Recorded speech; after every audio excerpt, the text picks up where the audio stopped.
محمد وآله وأصحابه أجمعين. أما بعد فأعوذ بالله من الشيطان الرجيم. بسم الله الرحمن الرحيم. حاميم تنزيل من الرحمن الرحيم. كتاب فصلت آياته قرآنا عربيا لقوم يعلمون بشيرا ونذيرا فأعرض أكثرهم فهم لا يسمعون. صدق الله مولانا العظيم. رب اشرح لي صدري ويسر لي أمري واحلل عقدة من لساني يفقهوا قولي. رب زدني علما. د اتوار ورځ د نبی علیه صلوات و سلام د سیرت چې کوم سلسله موږ شروع کړې وه، هغه د نبی علیه صلوات و سلام د شپږم کال د نبوت پورې بیان شوه چې حمزه رضی الله تعالی عنه، عمر فاروق رضی الله تعالی عنه کله مسلمانان شول. د دې نه وروسته قریشو یو خپل نماینده رسول الله صلی الله علیه وسلم ته راولی و. ځکه د هغې څه دا یاره پیدا شوه چې یاره خلک جوق در چوک اسلام کې داخلیږي، مسلمان غالب کېږي، مسلمان ډېرېږي، اکثریتو ته میلاویږي. نو دې ابن اسحاق رحم الله را نقل کړي دي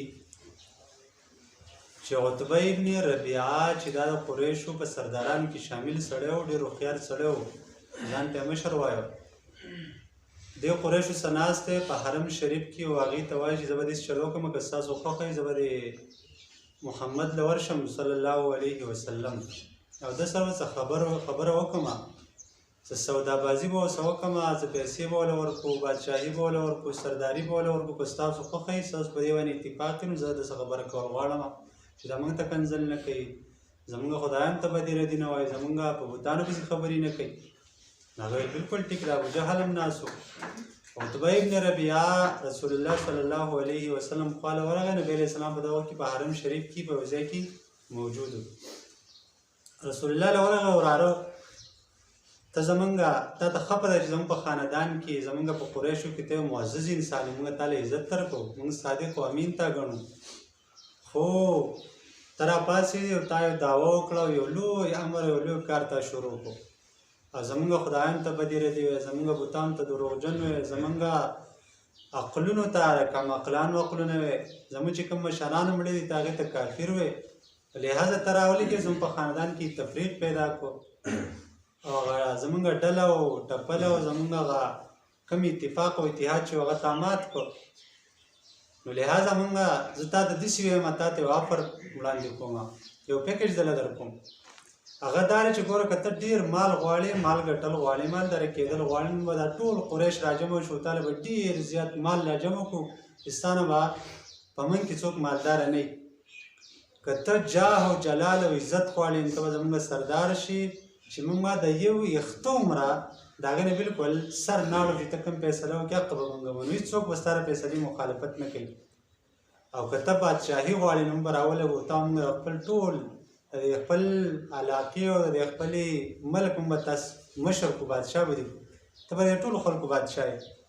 او که دا هېڅ هم نه غواړې، تا د څه مسله یې، ته بیمار یې، به تا باندې څه پیریان یي او تا ته راځي او دا مسلې راته وایي او په دې څیزونو کې راخته کوي او ستا به بس کې نه ده، نو به ستا علاج وکړو، ښه ښه ډاکټران، ښه ښه طبیبان به وګورو او ستا به علاج په هغې باندې وکړو. رسول الله دا خبرې بالکل په توجه باندې اوري، غوږ یې ورته ایښی دی. چې دا کله خپلې خبرې ختمې کړې نبي علیه السلام ورته وایي ابوالولیده دا د کونیت و،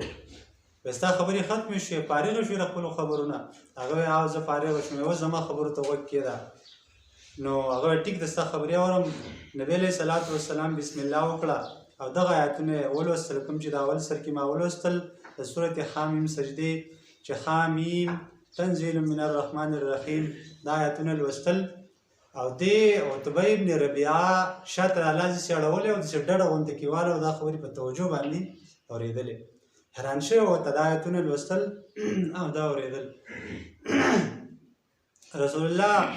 دا آیتونه ختمه کړه او کله چې سجدې ته ورسېد نو هلته سجده وکړه نبي علیه صلات وسلام.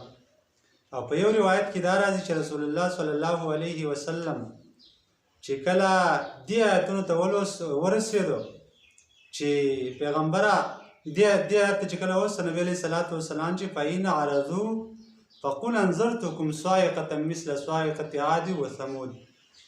چې که دې خلکو مخ واړاوه نو ته ووایه پیغمبر دې خلکو ته چې ګورې زه بیا تاسو یېرومه د هغه عذاب نه چې کوم په عادیانو سمودیانو باندې راغلی نو دا عتبه ابن ربیعه وایي پاڅېد او ډېر په جلدۍ کې ویرېد حالت یې بدل شو رنګ یې زیړ شو او د نبي علیه السلام په دې خوله مبارکه باندې لاس کېښودو وایي بس نور مه وایه مهرباني وکړه مه وایه سوال یې ورته وکړو دا اخوا نور پسې مه ځه ځکه د هغه څه دا یره پیدا شوه چې که دا کېدی شي نبي علیه السلام د آیتونه نور لولي کېدی شي د عذاب په دې ځای کې په ما باندې نازل شي عتبه ابن ربیعه واپس شو خپل ملګرو خواله لاړ ابوجهل او د هغه ملګري ورته ګوري د ده رنګ بدل دی بالکل چینج پکې راغلی چهره یې بدله شوې ده حالت یې ګډ وډ دی ابوجهل خپل ملګرو ته وایي تاسو څه پته را ابوالولید په هغه چهره کې نه ده راروان په کوم چهره کې چې تللی و تبدیلي پکې راغله دا عتبه لاړ د خپل ملګرو سره کېناست هغه دې تپوس کوي پیچھے کې خبر کیا ہے مطلب دا چې ما واخوا تللی نو خبر څه شی دی څنګه چلو شو څه خبر دې راوړی دی نو عتبه ورته وایي چې خبر خو ډېر خطرناک دی زه تاسو یو خبره کول غواړم که تاسو زما خبرې ته غوږ دی ما یو عجیبه کلام اورېدو د هغه نه چې دغه کلام دغه دروغ نه دي دا جادو نه دی دغه څه سحر مهر نه دی او دغه څه کهانت هم نه دی ځکه په دې هر څه باندې زه پوهېږم دا هېڅ هم نه دي او دا یو پاکیزه کلام دی او رښتونی کلام ماته ښکاري ما ته داسې ښکاري چې دا په دې عربو کې یو ناشنا کیفیت او دې نه به یو حالت خورېږي او زه تاسو ته وصیت کوم زما دوه خبرې دا واورئ یوه خبره دا ده چې یا خو دا سړی بالکل په دې خپل حالت باندې پرېږدئ او ما ته داسې معلومي چې دا ټول عرب به د ده سرخلي نو که ټول عرب ورسه ونښاته او راولېږي او دا محمد یې مړ کړو صلی الله علیه وسلم نو زمونږ او ستاسو کار به بل څوک کړي نو زمونږ په هاخوا بل څوک به یې مړ کړي او غرض به زمونږ پوره شي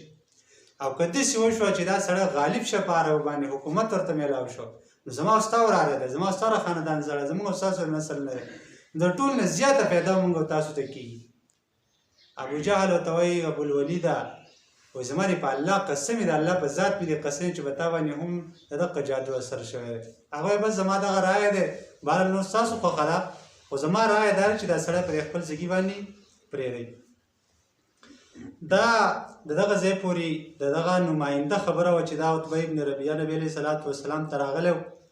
او د رسول الله صلی الله علیه وسلم خبرې واورېدلې بیا واپس لاړ